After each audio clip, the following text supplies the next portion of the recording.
Most methods to stop divorce focus on proving to your wife that you've changed, to sit down with her at the table and hash it all out like adults. And that's the exact reason why so many men fail to win their wife back when she wants out. All the acts of love, communication tactics and techniques, date nights, or trying to influence the kids and friends to convince her. These methods are all inherently flawed because they fail to understand how a woman's mind works. She bases 100% of her decision to be with you solely from an emotional disposition. The overall thesis here is you must change how she feels first, then you can win her back. Because once you change a woman's mood, you change her mind.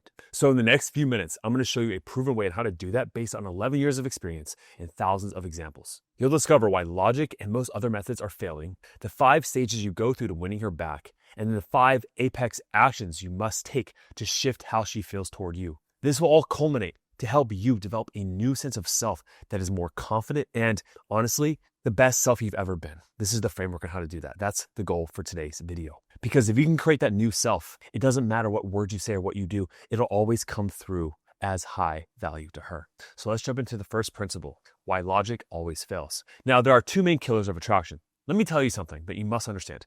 Your wife is a woman first and your wife second. What does this mean? It means she has inherent needs from you that trigger attraction and desire in her. And without those first activated, it doesn't matter how many members you have together, all the future promises and plans, the kids, and on and on and on. In fact, there is something called the Reticular Activation System, or RAS. Let me show you.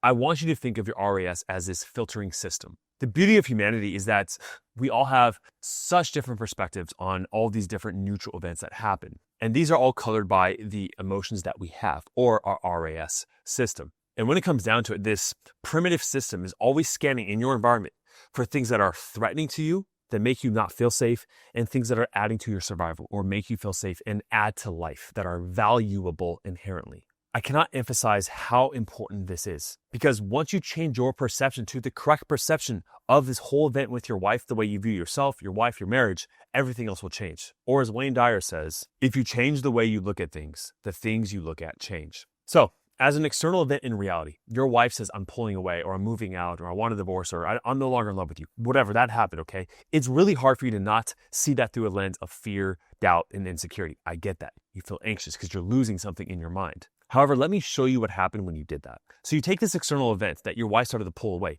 It goes through your own filtering system, your own mind, subconscious mind, and you say, oh my gosh, I'm afraid there's no future with her. Well, what happens as an output is that the actions you begin to take from that place of fear and the thoughts and the story you tell yourself about you're losing your wife, it only causes her to also react in more fear. Whenever you are responding in fear, whatever you do from that place of emotion, you're the leader in the relationship. You are the man. That your fear is going to make her feel more afraid, and then she's going to pull away, okay? Now, there are 2 examples of this. I want to make it simple for you, but there are 2 examples that you are doing, or most men do, that we've seen. The first one is supplication. Now, I want to actually break down the word supplication for you. It combines sub, which means under, and placare, which means to please. So basically, what you are doing emotionally is that you are getting submissive and pleading. Whether you actually physically do this or not, the way she interprets any form of supplication is you getting on your knees begging for her to come back. Examples of this are, I'll do whatever it takes. You can pull up statistics about how divorce is actually bad for kids or whatever it is. Or you simply say, please, let's just give it one more shot. I'm begging you, right? Any form of that. It is not the actual words of saying please and I'm sorry and I'll do anything. She can feel it intuitively. That is her superpower. Now that's one end of the extreme of being feminine or passive, okay? The other is using force, which also makes her feel unsafe. A woman will feel unsafe if you are using too much control and exertion and trying to cage her down, or if you're being too feminine and you need her and you're being codependent, almost like a leech, to be honest. Now, the way that most men that we work with, they use force, it's not, you can't literally force your wife. So the way they do this is through logic. They'll try to extract every individual piece of information as to why she's trying to leave, right? Why she's pulling away. And you'll break down and overcome each of those like a lawyer in a courtroom, okay? And you're just trying to problem solve. You're like, well, okay, let's look at this. Let's say she's leaving because you guys didn't get along with the kids. right? You're like, well, give me an example. And she gives you an example. And then you can try to shift the way she feels because, well, from my perspective, I meant this, and this is why in the future, like we can actually compromise. And you have to understand that when she's in that emotional place, there's nothing you can logically do to convince her. She'll find another reason and another reason and another reason. And only you trying to break things down and solve it like that, it makes her feel like you are pressuring her, putting less safety on her and making her actually pull away even more. And you have to understand when it comes to attraction and desire, it is often illogical. So let me give you the context of, let's say that you met your wife for the first time at some party. Now, if you don't understand how this floating process works, I'm going to teach you something new, right? But most of you would probably understand how this inherently works. Let's say you're talking to her and she says that she's single. Now, in one response, you could be like, oh, you're single? Oh, me too. We should definitely go on a date sometime. That's fine in some cases, right? But if you understand the basis of flirting, right, there has to be some mystery, some intrigue, and some space, and some curiosity, and a lack of just linear, logical boringness when it comes to it. Instead, if she said that she was single, and you're like, you are, there's probably a really good guy in here. We can help you find your next husband could be in this room. Let's go find him together. Obviously, you're not being serious, right? The subtext is actually, okay, obviously, we like each other. Okay, and we don't have to actually verbally state that. By me actually saying, let's go find you someone else, it's a joke, it's light, it's flirty, it's fun. And she loves that play. And the way this connects back to the situation with your wife is that when you try to use logic to get her back, it can't bypass how she feels. You have to really drill that into your head. Now, I'm going to give you the process of how to change the way she feels, but we need to start here that any form of logic, any form of placation, supplication, force, it's not going to work, okay? And honestly, that is 80% right there. 80% of getting her back. It isn't doing positive actions to pull her back in. It's stopping doing the things that pushed away in the first place. Okay. Now let's jump to the next part of this, which is the 5 stages that you're going to go through with her. Now, this is the emotional tipping scale if you haven't seen it before on this channel. When you first married her, you had all these positive investments into the relationship, the marriage, kids, all the first dates, all the good stuff, right? But over the years, death by 1,000 cuts occurred, where over time, just all these different negative events shifted the amount of negative emotional experiences in her mind. And what happened is that it went from more positive ratio, from like a 5-to-1 to a 4-to-1, which is a healthy relationship, down to a 1-to-1 into more negative experiences than positive in her mind. And when this happens, this is called negative sentiment override. This is when she puts the filter on of like, you are the enemy. No matter what you do, she will filter it through a negative lens. So even if you were to buy her a lovely gift, she's like, well, you're being manipulative. And no matter what you do in NSO, negative sentiment override, she's going to put into the negative perspective unless you use this process I'm about to show you. Now, there are 4 steps to go from negative sentiment override back to positive perspective where she's back in love with you again and you can do no wrong, okay? And you guys are just more intimacy than ever before. The first step is to discover which stage you're actually in with your wife. Step number 2 is to identify which actions to take at which specific stage based on your specific situation. Step number 3 is how to put those positive deposits back into the relationship. That's at 20% of actually forward actions to actually get her back. Now, with the 5 stages and the 3 steps, there are 2 ways to go through those 3 steps. Stay with me here, okay? One is a lot faster than the other. The first is to go through all my videos. Learn the different stages from all the stage videos I have. Try to assess where you are at based on what I am telling you, and then find all the videos, which actions you should take based on what stage you think you are at. All right, that's your own self-study process. It'll take you a long time. You might make some mistakes. It's kind of like going through a minefield blindfolded, right?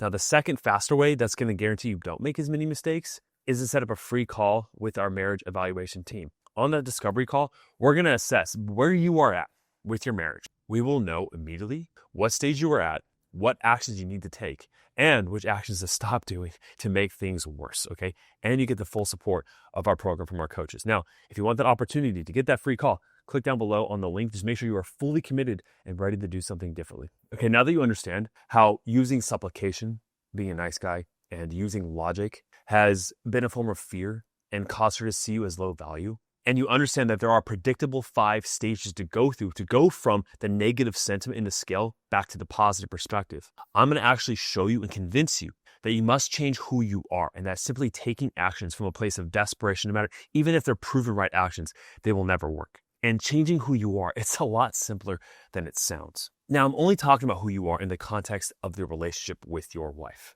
Now, the self that has gotten the results that you have with your wife, I'm not referring to every part of you, just the self with your wife, is your boundaries with her, It is your perceptions or that your own filter, okay? It is your beliefs and it is the way you respond emotionally. We'll call those emotional schemas. So if we look at a guy, the worst example of a guy that would really make his wife feel unsafe and thus making her, right, in her ROES push you further away in that scale is a man who has weak boundaries, let's say, which means he never addresses conflict, right? He kind of just pushes it away. In his perceptions, he views his wife as bipolar, or narcissistic, or she's premenopausal, or she's depressed, or that those are the reasons as to why she's actually pulling away, nothing to do with himself. In your emotional expression, you are anxious, you are codependent, you are needy, or you are just riddled with own depression yourself. You have anger issues. All these emotions make your wife feel unsafe. And then there are a host of beliefs that are especially limiting with the self that pushes your wife away, makes her feel unsafe. So I'm not going to address all of those, but you can hear them. They're all in our program. We have a whole host of them and the correct beliefs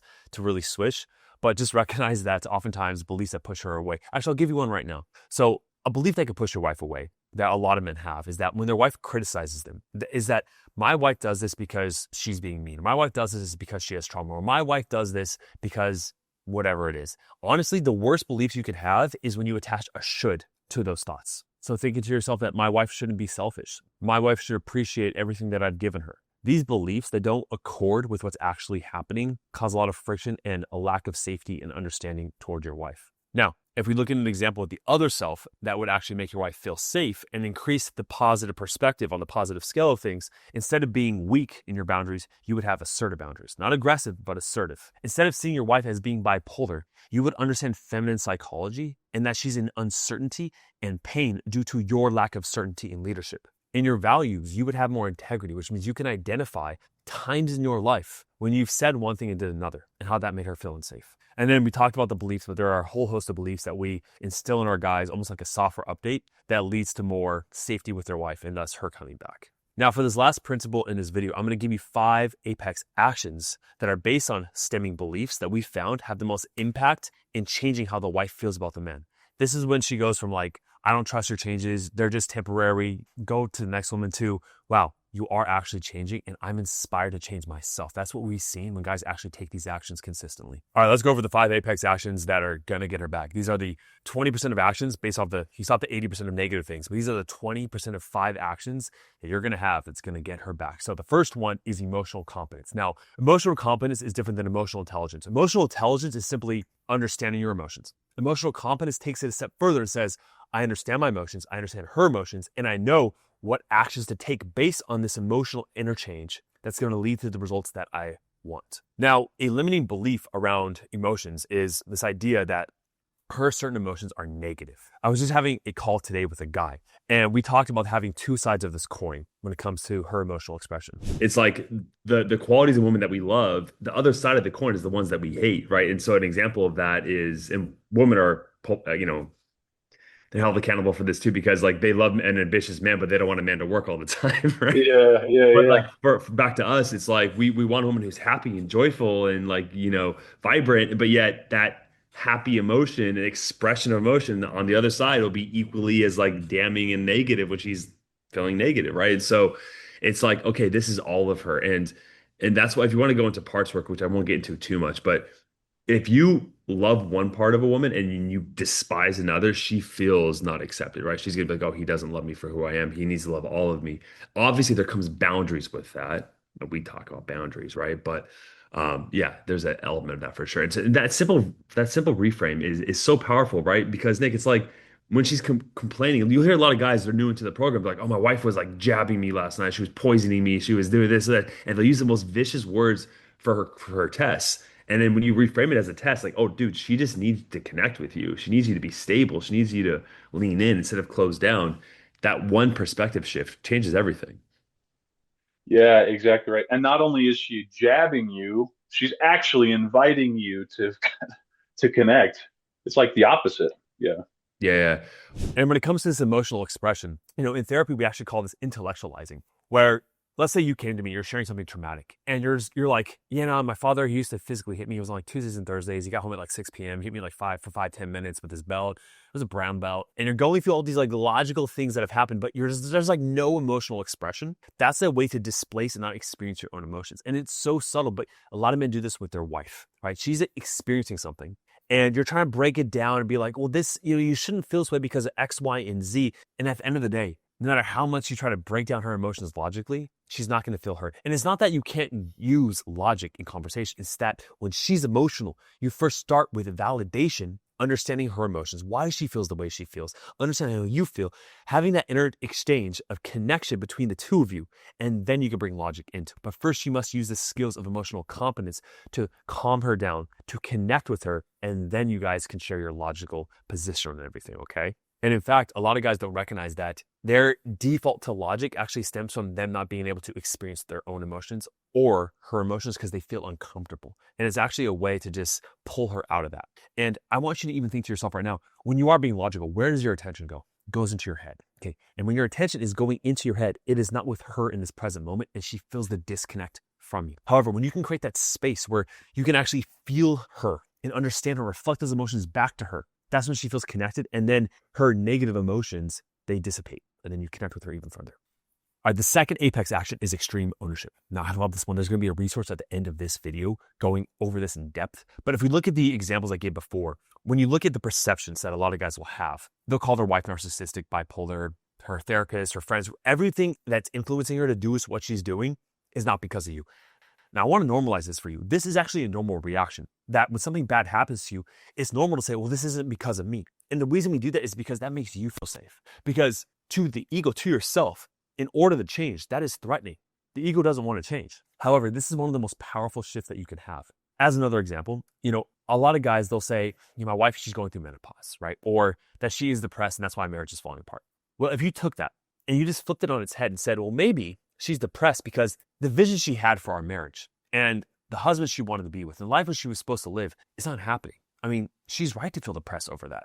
But a lot of guys will say, well, no, this is all happening because of her depression. At the end of the day, we can argue, chicken and egg scenario. But what I want to give you is that I want to let you know, by you taking ownership, say this is because of me. I know she's a human being with her own flaws and her own autonomy, right? But by you taking ownership, what happens is this. You take full accountability of your 50%, right? What happens is that now she feels safer because she says, oh, he's going to change. And if he's going to change, now I'm influenced by him and she's more likely to change. You see how that works? So by you actually doing the hard thing first and saying, maybe she's depressed because I'm not the man that I used to be. I used to give her more connection. I used to lead more. I used to see her more. I used to listen to her stories after work. I used to want to connect with her. We have more time, all this, and that. And you can own up to that. She feels safe. And then a lot of the symptoms that are causing the disconnect actually fade away for her because she's happier now.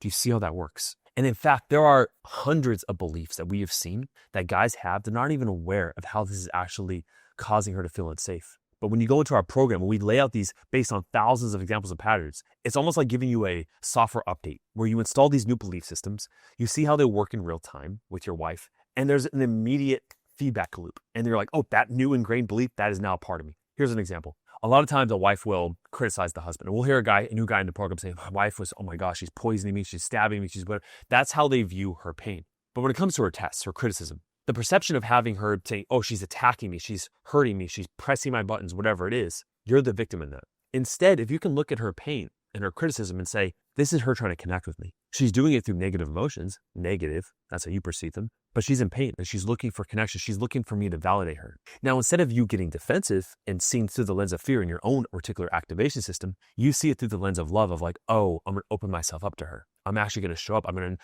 use Josh's testing framework to make her feel understood and validated and see me as high value. And thus you take this external event that happened that usually causes pain and separation and use it as an opportunity for actually more connection, just based off one little shift in your belief. Now, the third apex action is perfecting presence. Right now, as you're listening to me, how do you feel? Are you breathing deeply?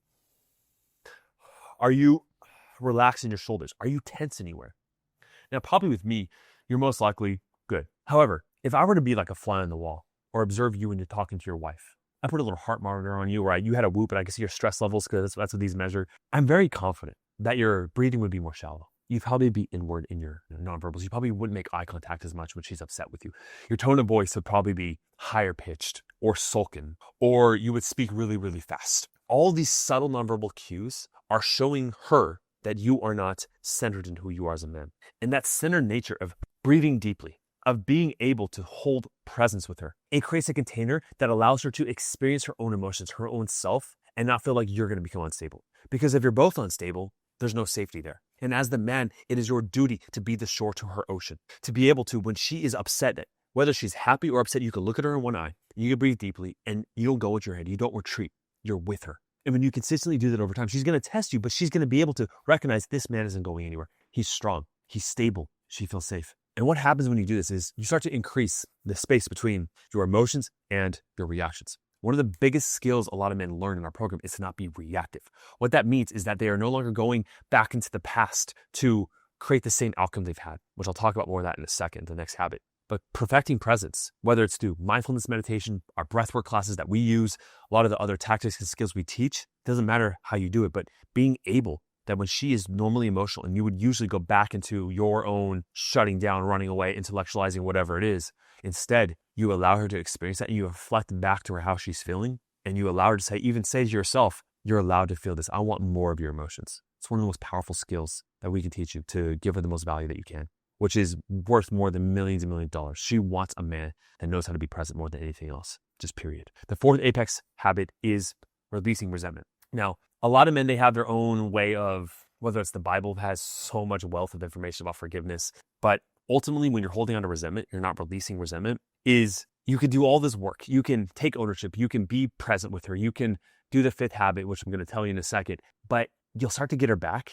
You'll shift the scale to the positive perspective. But then what we've seen with guys is that as soon as they start to get her back and they don't work in the forgiveness component, oh yeah, I forgave her. As soon as she comes back, then they feel safe enough to unload all of their resentment. You caused this to me, you did that. They'll self-sabotage, they'll push her away. And to her, she's thinking, why didn't you bring this up before? And because you didn't feel safe enough to.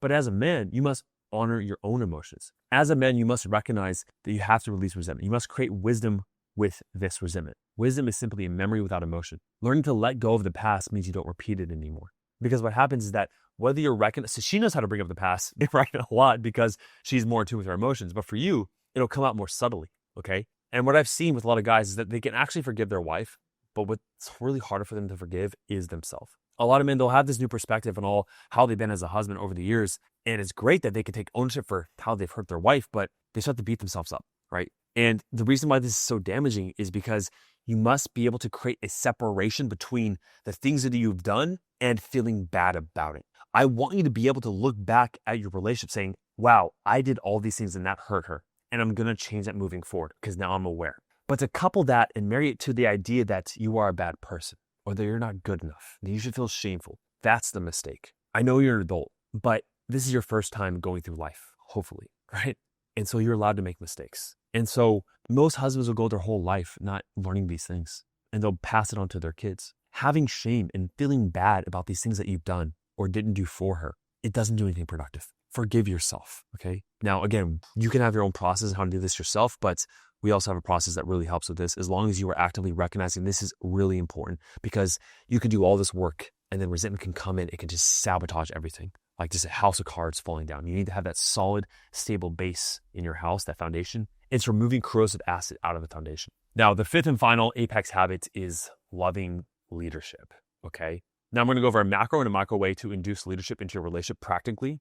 But I first want to start with this idea that all of the micro and macro ways I'm going to teach you to lead kind of autocorrect once you adopt the identity of a leader. As an example, if let's say you wanted to become a lot better at working out. Now, I can give you the workout plan, the environments, the split, the nutrition, all this stuff. But at the end of the day, if you say I'm a bodybuilder, going to the gym is going to be automatic for you. Eating healthy is going to be automatic for you. Your standards just raise automatically. So in the same token, if you start to say, I am a leader, you put it in the background of your phone, you put it on your whiteboard, and you start to just embody the identity of a leader, that you are the one that makes decisions, then you're naturally going to make more decisions. Now, in the macro way to lead, this is about the vision of your relationship and where you are going in your life. So you are the captain of your own ship. And a lot of guys, they were leading themselves. They were leading their lives in so many domains when they met their wife, but just complacency set in where it's like, okay, she's good. I don't need to take care of her anymore. We're married, we're checked, we're awesome, we're fine. And I can put that aside and I can focus on other things. And I get that to one degree, but your wife is a lot like your body, which means it's an iterative process. Every day you still have to eat healthy. You have to get good sleep. You have to go to the gym to take care of yourself. Otherwise, it's going to degrade. It's the same way with her. And so if I were to sit down and talk with you, do you know the 5 domains of your life? If I sat down and I said, okay, do you have clear fitness and health goals? Do you have clear finance and career goals? Do you have clear relationship goals? Not just with her, and where you're taking her in the marriage, but with your friends and your family? Do you have clear mental and emotional health goals? And do you have clear spiritual and legacy goals? How you're contributing back to society? If you can't sit down and write out right now on paper where you want your life to be in each of those domains, writing out at least 5 goals per domain, 25 total goals that are objective and measurable, you have some work to do where you want to take your life. And she knows if you're doing this. She will follow a man who leads. And the best way you can lead is start by leading yourself where you are going, where you're taking the relationship. Okay. You must set a course. Otherwise, she's going to want to abandon ship, period. The micro level, this is the easy stuff where you start making more decisions day by day, right? I know for a lot of guys, they say, well, I just want to make it easy for my wife. I was speaking with a guy today that saved his marriage, and he said, well, Josh, like I would crush it in the work. I made millions of dollars, but when it came to, talking about the bills, I just didn't want to deal with that. That stresses her out. A lot of guys think erroneously that if I don't make decisions and let her decide, I'm going easy. There's no conflict. There's no conversation. She will make decisions by default. If you don't, it doesn't mean she wants it. She wants you to step up and take the lead. So whether you have an honest opinion or not, start choosing where you want to eat. Start choosing where the kids should go to college. Come up with ideas as to why that is. If you want to paint the house in a project, like what color do you want to paint the house and why? It doesn't mean that you're always going to make the decision and that you're the de facto person for that, but you are giving her the option to follow your lead if she wants to. And then you can have a conversation with what you guys disagree about, but you always give your opinion. You are always leading. Now, I want to summarize here that when you can, number one, identify and say to yourself through extreme ownership, this is the way I was thinking. These are the behaviors that I did that made her feel unsafe, compounded over time, that shifted into the negative scale. That's step number one. You identify what those limiting beliefs are. You start correcting them with new inputs, right? And you start emplacing these 5 new habits consistently over time. What's going to happen is that you're going to start to shift back into the positive side of the scale where she's going to remove all the resentment herself. She's going to start to believe your changes. She's going to let go of the past. She's going to see a new you. The last thing I want to say in this video is that you can go through all our videos ourselves, go through the 5-stage videos, assess where you're at, look at all the different actions that we teach and how to do them for your situation, or you can set up a free call with your marriage evaluators. We can give you the exact answers of where you're at, why you got to where you're at, and the path moving forward to get the results like all the men you've seen in the video today. Whatever you choose, I want you to just to do something different, because if you stay doing the same thing, you're going to get the same result. All right. Now here's that video on extreme ownership. And here's a video on a guy that saved his marriage from the brink of divorce. Thanks for watching. I'll see you in the next one.